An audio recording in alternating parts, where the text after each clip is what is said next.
Hey guys, you're watching TrueAQ Speaks. मैं हूं Ayush and in this video I'm going to tell you what are the disadvantages of buying a cheap power supply. एक cheap power supply लेने के क्या disadvantages होते हैं मैं आपको बताना चाहता हूं.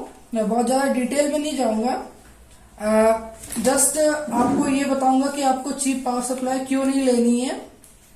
For this मैं आपको बताता हूं कि ऐसा बहुत बार होता है कि आप जब पीसी बिल्ड करने जाते हो तो फिर आपका बजट जैसे ही शॉर्ट पड़ता है तो फिर आप मोस्टली कटौती आप पावर सप्लाईज में ही करते हैं. लेकिन अगर प्रोसेसिंग और ग्राफिक प्रोसेसिंग वगैरह सबको साइड कर दिया जाए तो आपका जो सबसे इम्पोर्टेंट कंपोनेंट होता है वो पावर सप्लाई यूनिट ही होती है, पीएसयू ही होती है. ऐसा कैसे? दरअसल जैसे मैंने मीम्स देखे हैं सोशल नेटवर्क में कि Facebook says that I know everyone, Google says I know everything and all, और फिर at the last charger says और वॉल सॉकेट सेज की आवाज नीचे. तो फिर अगर आपको इलेक्ट्रिसिटी सप्लाई की इतनी ही वैल्यू पता है तो फिर आप चीप पावर सप्लाई में इन्वेस्ट करते ही क्यों हैं. मैं दरअसल आपको बता दूं, पावर सप्लाईज में कैपेसिटर्स होते हैं और वो कैपेसिटर्स बहुत इंपॉर्टेंट होते हैं. दरअसल आपके पीसी में एक रैम होती है, प्रोसेसर होता है और ग्राफिक कार्ड होता है, आपका मदरबोर्ड होता है और भी बहुत सारी चीजें होती हैं. दरअसल उन तक कब कितना करंट जाएगा, किस वोल्टेज से जाएगा, यानी कितनी स्पीड से जाएगा, ये सब डिपेंड करता है आपकी पावर सप्लाई पर. तो अगर आप चीप पावर सप्लाई लगा देते हैं तो फिर कोई भरोसा नहीं है उस सप्लाई का कि किस कंपोनेंट पे कब कम करंट जा रहा है, कब ज्यादा जा रहा है. इट इज लाइक आपसे मीन्स आप किसी से काम लिया जा रहा है एंड उसे पर्याप्त यानी इनफ फूड भी नहीं दिया जा रहा है, तो क्या वो प्रॉपर आउटकम दे पाएगा? इट इज लाइक मैं आपको बताता हूं कि देखिए, जैसे कि आप सिस्टम को ओवरक्लॉक करते हैं. मैं एक ह्यूमन का एग्जांपल देता हूं. जैसे कि आप किसी बंदे को कहते हैं कि भाग, और फिर आप उस प्रोसेसर को फिर ओवरक्लॉक कर देते हैं कि और तेज भाग, और उसे फिर कहते हैं कि तू समतल जमीन पर मत भाग, एक प्रॉपर सीमेंटेड या फिर प्रॉपर लैंड पर मत भाग, पत्थरों पर भाग. तो सोचिए कि मीन्स आप अपने कंपोनेंट्स को फेवरेबल पावर सप्लाई तो दीजिए जितनी उसकी रिक्वायरमेंट है. अब दरअसल आप जब चीप पावर सप्लाई लेके आते हैं तो उसके जो कैपेसिटर्स होते हैं और उसमें जो केमिकल्स वगैरह होते हैं वो कब सूख जाए वगैरह, इसका भी कोई भरोसा नहीं होता है. अब दरअसल मैं खुद इस सिचुएशन का विक्टिम हूं, तो मैं आपको ये बता रहा हूं. आपको बता दूं, जब मैंने पीसी बिल्ड किया था मेरा भी बजट शॉर्ट पड़ा था और मैंने एक चीप जेब्रॉनिक्स की पावर सप्लाई ले ली थी. इस पावर सप्लाई की वजह से मेरा सिस्टम ऑन तो हो गया था, लेकिन मैं आपको बता दूं कि करता था वगैरह सब कुछ अच्छे से चलता था. जबकि मैं आपको बता दूं उस पावर सप्लाई में सिर्फ एक सीपीयू का 4 पिन सॉकेट था और ग्राफिक कार्ड का सॉकेट भी नहीं था. मैं आपको बता दूं कि मैं GTX 1650 यूज करता हूं, सिंगल फैन एडिशन फ्रॉम जोटेक, जो कि इतना हल्का ग्राफिक कार्ड है, इसे पावर कनेक्टर की जरूरत भी नहीं पड़ती. जो PCI Express 3 स्लॉट है उससे ही ये रिक्वायर्ड पावर ले लेता है. दरअसल जब मैं इसे यूज कर रहा था तो मेरे को रैंडम शटडाउन्स देखने को मिलते थे. पीसी कभी भी ऑफ हो जाता था और इस वजह से मीन्स मैं बहुत डर जाता था. कभी किसी प्रोजेक्ट पे काम कर रहा हूँ, वीडियो एडिट कर रहा हूँ या फिर कोई वर्ड फाइल है, कुछ भी कर, क्योंकि ये बिल्ड लगभग मैंने ही किया था पूरा, बट इस वजह से मेरे को ये भी लग रहा था कि कहीं मैंने जो बिल्ड किया है कहीं कनेक्शंस में कोई प्रॉब्लम तो नहीं रह गई, कहीं मुझसे कोई कमी तो नहीं रह गई. और दरअसल मैं आपको ये बताता हूँ कि चीप पावर सप्लाई क्यों नहीं लेनी चाहिए. दरअसल उसमें जो कैपेसिटर्स वगैरह लगे हुए हैं वो बिल्कुल भी किस नोन ब्रांड से आ रहे हैं, कहाँ से आ रहे हैं, कुछ पता नहीं है। अब दरअसल ये लोग बोलने तो लगे हैं कि 450 वॉट्स, 500 और 550 वॉट, लेकिन ये कितनी एफिशिएंसी देंगे इसका भी कोई भरोसा नहीं है।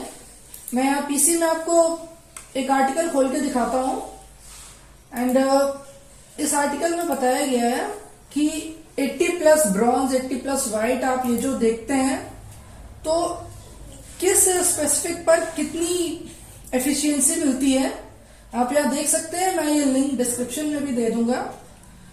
तो आप देख सकते हैं 80 प्लस पर सिर्फ 80% एंड और आप यहाँ पे देख सकते हैं और अपनी पावर सप्लाई का भी देख सकते हैं, क्योंकि मैं आपको बताता हूँ, आप अभी अगर किसी अनरिकॉग्नाइज ब्रांड या फिर किसी चीप पावर सप्लाई को उठाकर लाते हैं ना, तो उसकी जो एफिशिएंसी अब बताई गई है, क्योंकि अब बताई जाने लगी है कि ये 450 वॉट है, 500 वॉट है, तो जो एफिशिएंसी बताई गई है इसका कोई भरोसा नहीं है कि वो पावर सप्लाई इतनी एफिशिएंसी दे सकती है।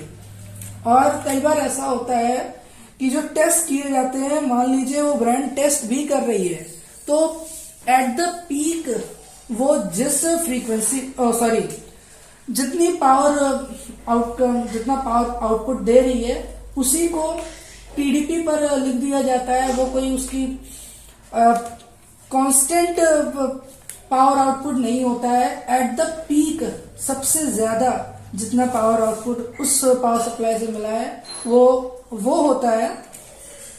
दरअसल मेरे एक फ्रेंड सुयश नायक, मैं उसके साथ खेलता हूँ, उसने मुझे बताया कि अगर भाई आपका पीसी अब बंद होना शुरू हो गया है, क्योंकि जेब्रॉनिक्स की पावर सप्लाई को लेकर मैंने काफी टाइम तक यूज किया था और ये पावर सप्लाई बाद में मुझे रैंडम शटडाउन्स वगैरह कुछ मंथ्स के बाद देखने को मिले थे।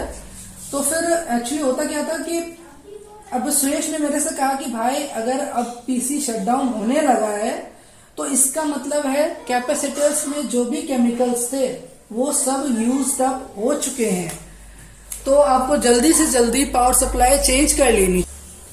तो मैंने दरअसल एक cooler master 450 what MWE V2 ले ली कुछ टाइम बाद, और खैर अभी तो मेरा सिस्टम सेफ है, लेकिन मैं आपको ये बताना चाहता हूँ कि आप भी अगर किसी चीप पावर सप्लाई पर हैं तो फिर आप एक कम से कम 80 प्लस ब्रॉन्ज तो ले ही लीजिए।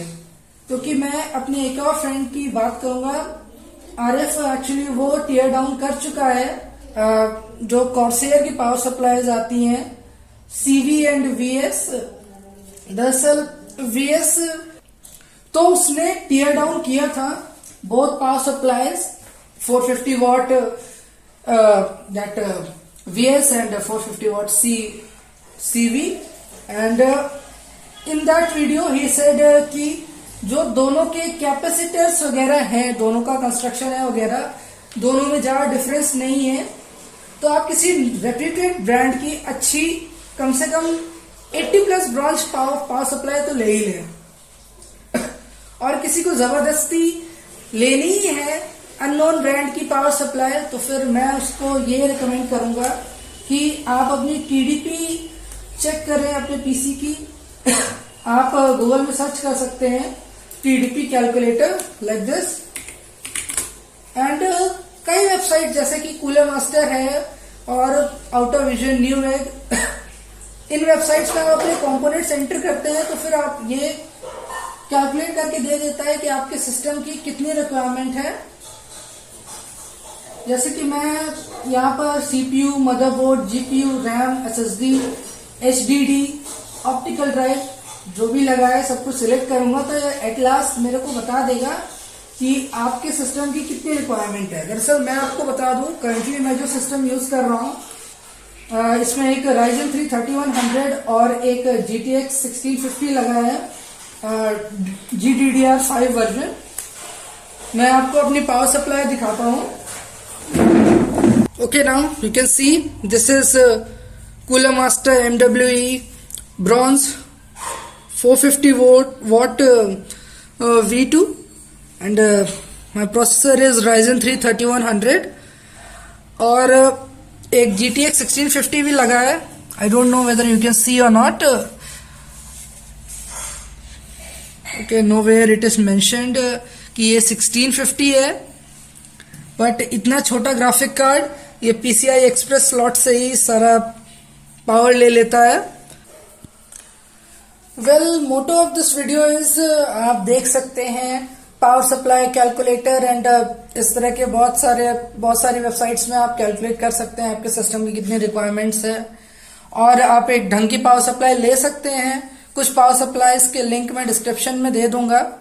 एंड मैं आपको बता दूं, अगर आपको वाकई में सस्ती पावर सप्लाई, एक अननोन ब्रांड की पावर सप्लाई के लिए जाना ही है, तो फिर आपके सिस्टम की जितनी टीडीपी है जस्ट उसका डबल कर दीजिए, फिर पावर सप्लाई खरीदिए.